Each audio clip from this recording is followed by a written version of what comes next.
ទិដ្ឋភាពនៅខាងក្នុងវត្តពុទ្ធមណ្ឌលវិបស្សនាធុរៈដែលខ្ញុំបានធ្វើដំណើរទៅនេះគឺខ្ញុំនឹងធ្វើការទៅផ្ដិតយកនៅជាវីដេអូខ្លះៗគេឃើញទុកជាទិដ្ឋភាពនៃផ្លូវត្រូវគិតក្នុងចិត្តថាដែលយើងមុននឹងយើងទៅដល់គឺយើងត្រូវធ្វើការដាក់នៅ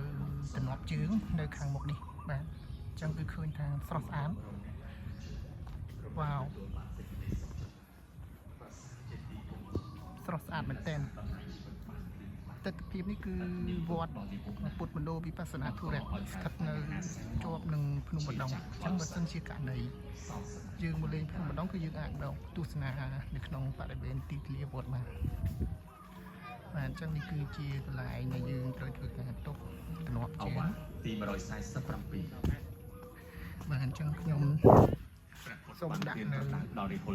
ទំនាប់ជើងមនាលរាហុលបុតបានលះបង់ញីលះបង់ទ្រព្យលះបង់ចាក់ចេញផ្ទះមកសាងភ្នោះដល់សទ្ធាជ្រះថ្លាបាទអញ្ចឹងនេះគឺជាទិដ្ឋភាពនៃការដែលខ្ញុំនឹងធ្វើការបង្ហាញនៅទិដ្ឋភាពខាងលើបន្តិចទៀត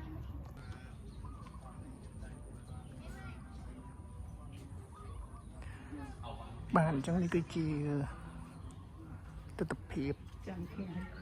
ដែលខ្ញុំនឹងធ្វើការឡើងទៅខាងលើនោះវ៉ាវស្រស់ស្អាតណាស់បងប្អូនអើយ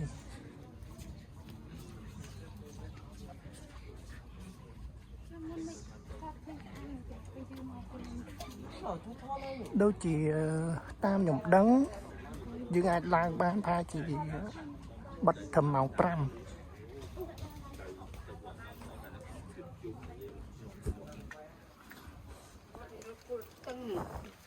មកពីរូបគោលតើ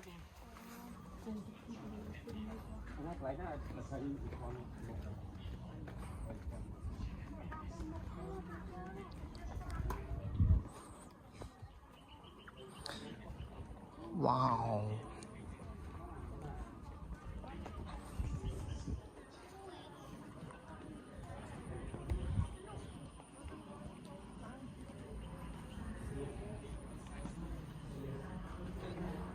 អូត្រជាក់ស្រួលនៅក្នុងហ្នឹង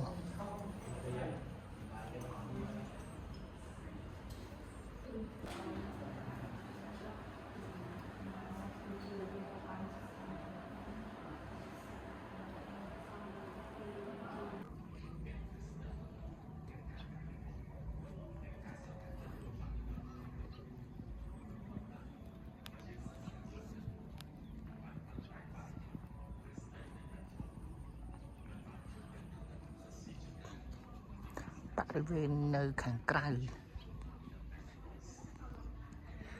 សម្រាប់ទិដ្ឋភាពនៅខាងក្នុងស្រស់ស្អាត